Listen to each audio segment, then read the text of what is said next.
We all had to sit and watch that vile commie mayor sit on the wrong side of our founding fathers' desks to try and lecture us about our own history. Notice how the communist always attacks your history. The communist must attack your history. Why? Because history is what anchors you. It's what makes us attached to something. Nostalgia is a hell of a drug. History breeds an almost irrational attachment to things, an attachment that is more powerful than anyone can imagine. Erasing history is how you demoralize people, how you unmoor them and detach them from their society so you can take it from them and rewrite it in your image.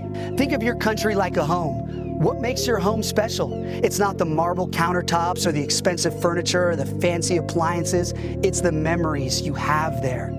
That backyard is where we got married. That living room rug is where our son took his first step. Hey, don't touch that. That was his first teddy bear. It doesn't matter how torn and tattered that thing is. You will never get rid of it. And you will fight anyone who tries to take it away. Why? Because you have history with it. You ever buy a new home? Remember those first few months? Even the first few years there, it doesn't feel like home. It could be a million times nicer than the crappy apartment you came from, but it doesn't feel like home for a long time because you don't have history there. It's easy to knock down some walls, change the floor plan. If you have no memories to attach you to it, it's just wood and drywall. Who cares? Get rid of it. Memories make it a home, even the bad ones. Hey, remember when Dad hit his head on the rafter in the attic and we spent all night in the ER? That's the avocado tree I fell out of and broke my first bone. Isn't it weird how even the bad memories make us cherish a place? It's not like we long for those bad times, but bad times are part of what makes us stronger, a part of what makes us who we are.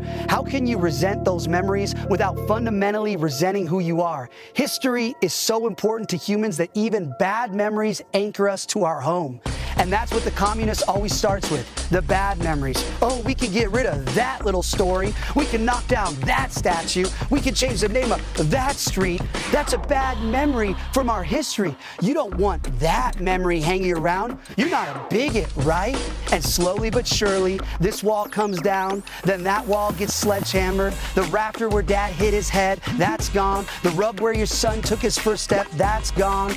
The gash in the wood floor where you stomped the glass on your wedding ceremony, that's gone and replaced with shiny vinyl planks. And now you've got a brand new home with no memories. Now what? Do you care what they do with it? Do you care what color they paint the walls? Nah. Do whatever you want. I don't care. I have no attachment to it. I have no memories with that. You love your home because of the memories you have there. And that's why the communist always must destroy your memories, destroy your history. If the communist wishes to take your home, he must first destroy your memory of it so he can erase your attachment to it and demoralize you. Mao destroyed what he called the four olds: old ideas, old culture, old customs, and old habits. If you call them olds, it makes them sound bad. You don't want that old thing. Get rid of it. But it is fundamentally human nature to cherish your history. We crave learning about our history, where we came from, who our ancestors were. That's human. But communism is an evil, anti-human religion, so it must destroy what makes us human. The communist destroys your history so he can take your home and rebuild it in his image. That's why it's your patriotic duty to celebrate today unashamed.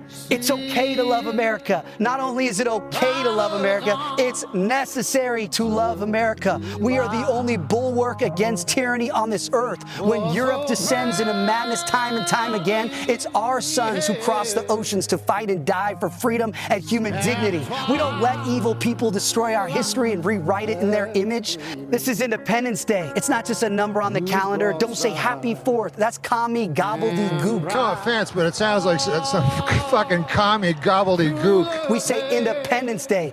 Today we celebrate the men who reclaimed a beautiful slice of this earth and claimed it for God, for the values of freedom and rugged independence. Our history is messy. Our history is violent. Fuck yeah, it is. And that's why we love it. We aren't cowards. We don't turn our backs on the painful memories because they make us who we are. Be proud of our country, damn it. America is the birthplace of every great invention of the last 250 years. Like literally everything. Airplanes, spaceships, internet, telephones. As a country, we are batting 1,000. Not Not only is it a miracle that this radical experiment in self-governance even survived past 1776, but we are the champions of the world. Be proud of that. Be proud of your history. Millions of your ancestors fought and died to preserve it. Kami Mamdani's ancestors never bled for this country. He has no history here, so he has no attachment to our home. He has no place to rewrite our history and lecture us about what our country stands for. So celebrate today. Show some American pride. Honor your history. Raise your flag. Raise a finger and say,